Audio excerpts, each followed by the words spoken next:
Ընկերներ Մերձավան համայնքի գերեզմանատանը այս պահին քննչական գործողություններ է իրականացվում։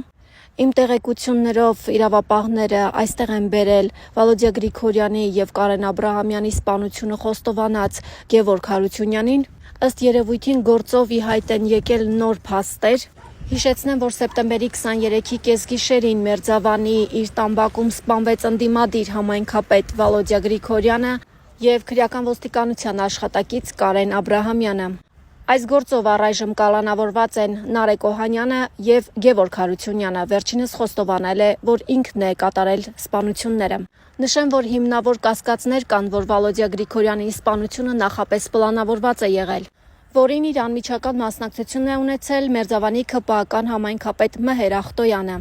Հիշեցնեմ, որ Վալոդյա Գրիգորյանի եւ քրեական ոստիկանության աշխատակից Կարեն Աբրահամյանի սպանությունից ընդամենը 10 օր առաջ է Մհեր Ախտոյանը լքել Հայաստանը։ Ընդ որում տեղեկություն կա, որ նրան օդանավակայանում ճանապարհել է հենց Գևորգ Հարությունյանը, որը խոստովանել է, որ ինքն է սպանել Վալոդյա Գրիգորյանին եւ Կարեն Աբրահամյանին։ Նշեմ, որ Մերձավան համայնքի գերեզմանատանն եմ, որտեղ ամփոփված է Վալոդյա Գրիգորյանը։ Այստեղ են նաեւ նրա ընկերները, ինչպես նաեւ Գրիգորյանի հայրը։ Իրավապահներն արդեն 1 ժամ է գերեզմանատանն են, քննչական գործողություններ են իրականացվում։